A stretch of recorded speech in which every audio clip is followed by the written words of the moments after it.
रूस यूक्रेन युद्ध के बीच एक ऐसी खबर सामने आई है जिसने पूरी दुनिया को हैरान कर दिया है।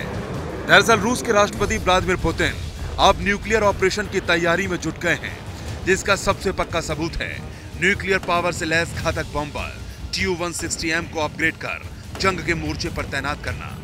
इस बीच सुपर पावर अमेरिका और रूस के बीच भी तनाव चरम पर पहुंच गया है। सवाल है कि क्या रूस यूक्रेन जंग का खामियाजा नाटो देशों और अमेरिका को भी भुगतना पड़ सकता है। दरअसल रूस ने अमेरिका में न्यूक्लियर सुनामी लाने का प्लान तैयार किया है। इसके लिए पुतिन के साइबर हैकर्स ने अमेरिकी परमाणु लैब पर हमला बोला है। कोल्ड रिवर नाम की एक रूसी हैकिंग टीम ने अमेरिका के 3 न्यूक्लियर रिसर्च लैबोरेटरी को निशाना बनाया है। ये घटना पिछले साल की बताई जा रही है, जिसका खुलासा किया गया है। अमेरिकी साइबर सिक्योरिटी एक्सपर्ट्स की ओर से किए गए इंटरनेट रिकॉर्ड डेटा से यह जानकारी मिली है। रूस के इस साइबर हमले का मकसद अमेरिका के न्यूक्लियर रिसर्च को चोरी करने के अलावा रेडिएशन लीक को अंजाम देना था। कोल्ड रिवर ने ब्रुक हेवन लैब, आर्गोन और लॉरेंस लिवरमोर नेशनल लैबोरेटरी को हैक करने की कोशिश की थी। हालांकि अभी तक ये साफ नहीं हो पाया है कि रूसी हैकर्स के हमले से इन लैब्स को कितना नुकसान पहुंचा है। अमेरिका की तरफ से इस बारे में कोई बयान अब तक सामने नहीं आया है कि इन लैबों से कोई डेटा लीक हुआ भी है या फिर नहीं। आपको बता दें कि यूक्रेन के मददगार देशों पर रूसी एजेंट लगातार साइबर अटैक कर रहे हैं।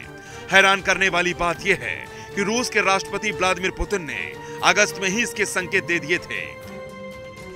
पुतिन ने कहा था कि रूस अपने क्षेत्र की रक्षा के लिए परमाणु हथियारों का इस्तेमाल करने के लिए भी तैयार है।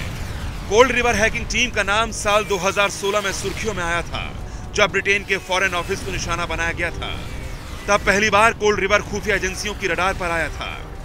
एक तरफ जहां रूस किसी भी कीमत पर यूक्रेन को पूरी तरह तबाह करने पर आमादा है, तो वहीं नाटो देश भी रूस के निशाने पर हैं। रूस से परमाणु युद्ध के खतरे के बीच पोलैंड भी अमेरिका से महाशक्तिशाली अब्राम टैंकों की दूसरी खेप खरीदने की तैयारी कर चुका है। दरअसल रूस के यूक्रेन पर हमले के बाद से ही पश्चिमी देश अपनी सुरक्षा और ताकत को बढ़ाने में जुटे हैं। यही वजह है कि पोलैंड भी अमेरिका के साथ मिलकर सैन्य सहयोग को मजबूत कर रहा है। भले ही दावा किया जा रहा हो कि रूस के जंगी बेड़े में हथियारों की कमी हो रही हो, लेकिन पुतिन के तेवर बता रहे हैं कि उनके पास अभी भी युद्ध के लिए बारूद खत्म नहीं हुआ है। हाल ही में रूस ने अटलांटिक महासागर में एक हाइपरसोनिक क्रूज मिसाइल से लैस लड़ाकू जहाज गोर्शकोव की तैनाती की है। रूस के रक्षा मंत्री सर्गेई शोइगु ने खुद इसकी जानकारी दी थी। दावा तो ये भी किया जा रहा है कि रूस का ये जंगी जहाज अटलांटिक महासागर के बाद हिंद महासागर और भूमध्य सागर से भी गुजरेगा।